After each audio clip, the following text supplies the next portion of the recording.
লালকেল্লার ভেতরে খাবার নিয়ে ঢোকার প্রবেশ নিষেধ। আর এখানে ক্যাফেটেরিয়া আছে, তার প্রাইস লিস্ট আজকে 2024 নভেম্বর 21 এই ডেটে ছবিটা তোলা। এইটা হচ্ছে এখানকার প্রাইস লিস্ট ক্যাফেটেরিয়া।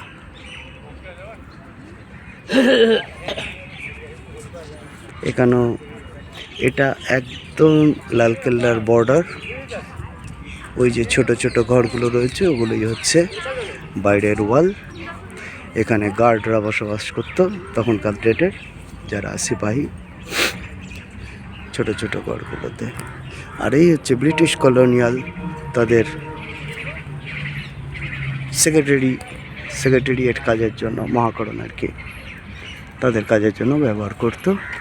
এরকম প্রায় 7-8টা বিল্ডিং আছে।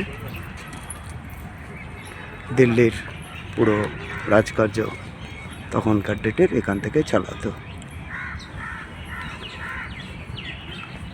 1911 সাল থেকে এর এফেক্টিভনেস। কলকাতা থেকে যখনই শিফট করে রাজধানী দিল্লিতে চলে এলো, তারপর থেকে দিল্লি ভারতবর্ষের রাজধানী হয়ে গেল।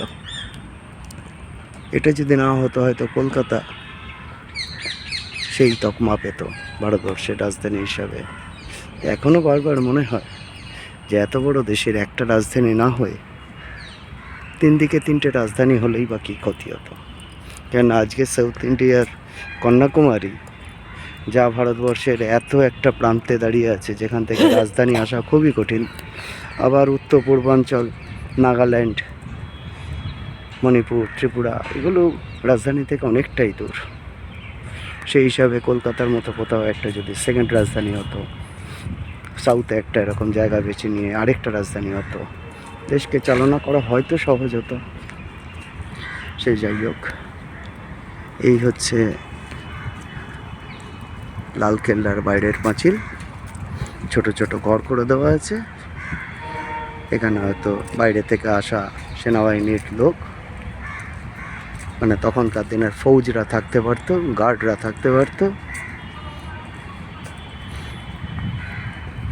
এমনই কিছু আন্দাজ করা।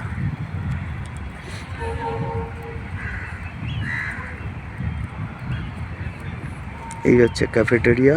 আমরা প্রায় এসে পড়েছি। আমরা পেছনের দিকের দরজায় দাঁড়িয়ে আছি, সামনের দিক দিয়ে ঢুকবো।